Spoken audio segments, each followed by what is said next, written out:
Indian navy SSR medical assistant, biology science का, physics chemistry biology तीनों का ये आपका मिक्स मॉडल सेट है।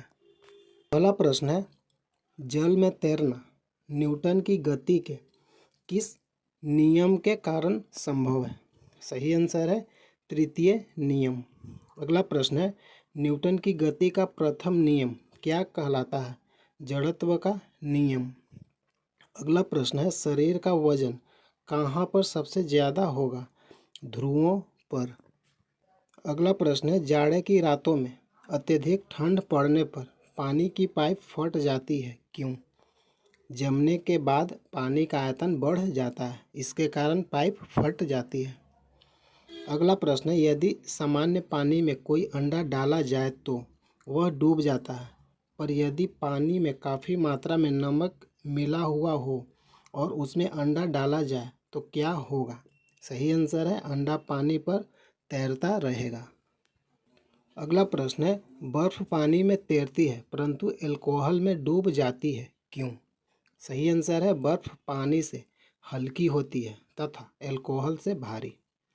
अगला प्रश्न है, बांध के नीचे की दीवार मोटी बनाई जाती है, क्यों? गहराई बढ़ने के साथ द्रव का दाब बढ़ता है। अगला प्रश्न है, भारी हिमखंड शीर्ष की अपेक्षा निचले तल से पिघलता है, क्यों? निचले तल का दाब अधिक होने के कारण गलनांक घट जाता है। अगला प्रश्न है, साबुन के बुलबुले के अंदर का दाब पर क्या प्रभाव पड़ता है? वायुमंडलीय दाब से अधिक होता है। अगला प्रश्न है, जब दूध को मथनी से मथा जाता है तो उसमें से मक्खन अलग होता है, यह किस कारण से होता है? अपकेंद्रीय बल के कारण। अगला प्रश्न है, जब एक पत्थर को चांद की सतह से पृथ्वी पर लाया जाता है तो क्या होगा? उसका भार बदल जाएगा लेकिन द्रव्यमान ज्यों का त्यों रहेगा। अगला प्रश्न है, किसी लिफ्ट में बैठे हुए व्यक्ति को अपना भार कब अधिक मालूम पड़ता है? सही आंसर है जब लिफ्ट त्वरित गति से ऊपर जा रही हो।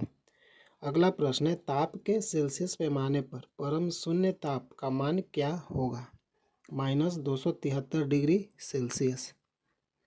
अगला प्रश्न है, पृथ्वी के परितः घूमने वाले कृत्रिम उपग्रह से बाहर गिराई गई गेंद कहाँ जाएगा? पृथ्वी के परितः उपग्रह के समान आवर्त काल के साथ उसी के कक्ष में घूमती रहेगी। अगला प्रश्न है, एक लिफ्ट में किसी व्यक्ति का प्रत्यक्ष भार वास्तविक भार से कम होता है तब लिफ्ट कहाँ जा रही हो? त्वरण के साथ नीचे। अगला प्रश्न है, यदि लोलक की लंबाई 4 गुनी कर दी जाए तो लोलक के झूलने का समय पर क्या प्रभाव पड़ेगा? दुगना होगा।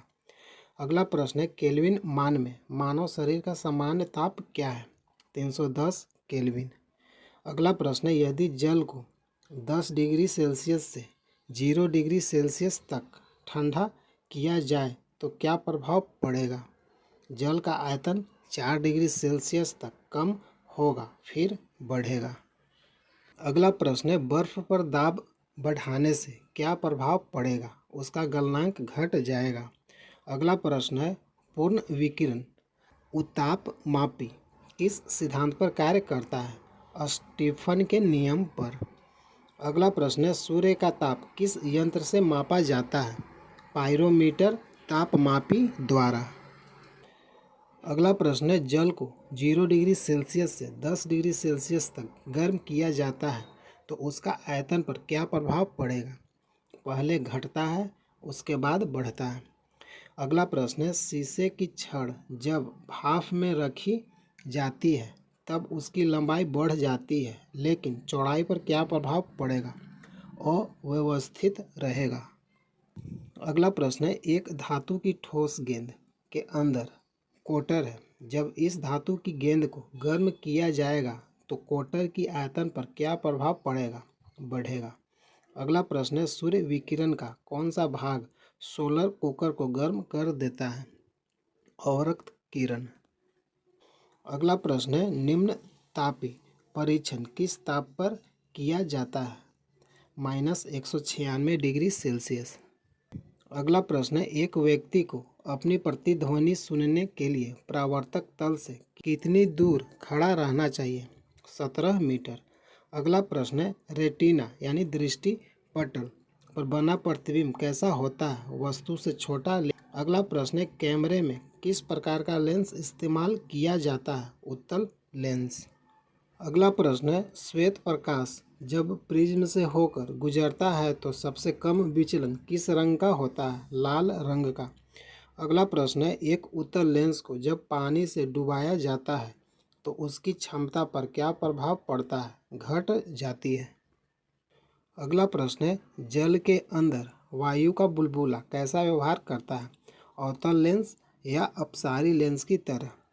अगला प्रश्न है, जब कोई वस्तु को समानांतर समतल दर्पणों के बीच रखी जाती है तो बने हुए प्रतिबिंबों की संख्या क्या होगी? अनंत। अगला प्रश्न है, किसी व्यक्ति को अपना संपूर्ण प्रतिबिंब देखने के लिए आवश्यक दर्पण की न्यूनतम लंबाई कितनी होगी? उस व्यक्ति की आधी। अगला प्रश्न है, कार चलाते समय अपने पीछे के यातायात को देखने के लिए आप किस प्रकार के दर्पण का उपयोग करना चाहेंगे? उत्तल दर्पण।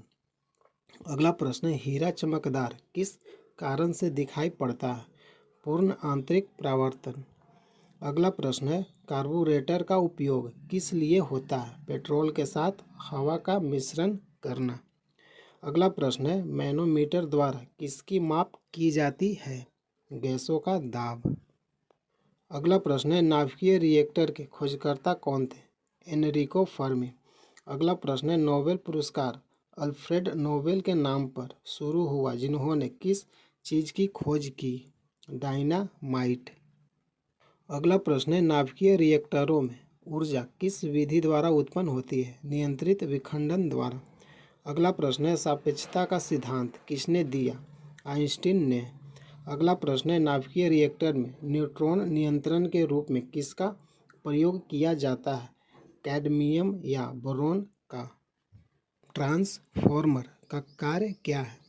एसी वोल्टता को घटाने और बढ़ाने में प्रयुक्त होता है। अगला प्रश्न है, महासागरों से शुद्ध जल किस विधि से प्राप्त किया जा सकता है? आसवन विधि द्वारा। अगला प्रश्न है, किस प्रक्रम द्वारा समुद्र जल से सामान्य लवण प्राप्त किया जाता है? वाष्पीकरण। अगला प्रश्न है, कपड़े धोने वाला सोडा का सूत्र क्या है? Na2CO3 × 10H2O। अगला प्रश्न है, कठोर जल साबुन के साथ अच्छी तरह से झाग क्यों नहीं देता? इसमें कैल्शियम तथा मैग्नीशियम के कार्बोनेट घुले होते हैं। अगला प्रश्न है, खाद्य तेलों को वनस्पति घी में किस प्रक्रम द्वारा बदला जाता है? हाइड्रोजनीकरण द्वारा। अगला प्रश्न है, लॉन्ड्री साबुन क्या है? प्राकृतिक स्रोत के उच्चतर वसा अम्लों के सोडियम लवणों का मिश्रण।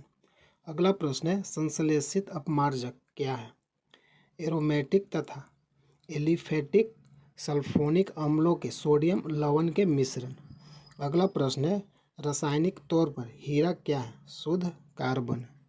अगला प्रश्न है, जल आपूर्ति के लिए प्रयोग की जाने वाली जल का शोधन किस प्रक्रिया द्वारा होता है? क्लोरीनीकरण। अगला प्रश्न है, प्राकृतिक रबर को अधिक मजबूत तथा प्रत्यास्थ बनाने के लिए उसमें क्या मिलाया जाता है? सल्फर। अगला प्रश्न है, आभूषणों को बनाते समय सोने में मिलाई जाने वाली धातु कौन है? तांबा। अगला प्रश्न है, फोटोग्राफी प्लेटों को काले कागजों से ढककर क्यों रखा जाता है? क्योंकि प्लेट पर लगा सिल्वर ब्रोमाइड प्रकाश की प्रति अति संवेदनशील होता है, इसलिए काला कागज उसे प्रकाश के संपर्क में नहीं आने देता। अगला प्रश्न है, गोबर गैस में मुख्य रूप से क्या पाया जाता है? Methane gas. अगला प्रश्न है, पॉलीथीन का औद्योगिक उत्पादन किसके बहुलीकरण द्वारा होता है? इथिलीन। अगला प्रश्न है, प्राकृतिक रबर किसका बहुलक होता है? आइसोप्रीन का। अगला प्रश्न है, पीएच का मान यदि 7 से कम होता है तो वह क्या होगा? अम्लीय। अगला प्रश्न है, पीएच का मान यदि 7 के बराबर हो तो वह क्या होगा? जल। अगला प्रश्न है, पीएच का मान यदि 7 से अधिक हो तो वह क्या होगा? क्षारीय। अगला प्रश्न है, आग बुझाने के लिए कौन सी गैस का प्रयोग किया जाता है? Carbon dioxide. अगला प्रश्न है, प्रोड्यूसर गैस का रासायनिक रूप क्या है? CO+N2। अगला प्रश्न है, सागर जल में सर्वाधिक मात्रा में पाया जाने वाला पदार्थ क्या है? साधारण लवण। अगला प्रश्न है, किसी तत्व का परमाणु संख्या किसके बराबर होता है? प्रोटॉन या इलेक्ट्रॉन संख्या के। अगला प्रश्न है, शर्करा विलयन के किण्वन से बनने वाली गैस कौन है? Carbon dioxide. अगला प्रश्न है, ग्लूकोज के किण्वन का अंतिम उत्पाद क्या है? कार्बन डाइऑक्साइड और जल यानी CO2+H2O। अगला प्रश्न है, क्लोरोमाइसीटिन क्या है? प्रतिजीवान्विक। अगला प्रश्न है, वनस्पति घी के औद्योगिक उत्पादन की प्रक्रिया किस विधि द्वारा होता है? अपचयन। अगला प्रश्न है, श्वसन के लिए समुद्री गोताखोर किसके मिश्रण का उपयोग करता है? ऑक्सीजन तथा हीलियम।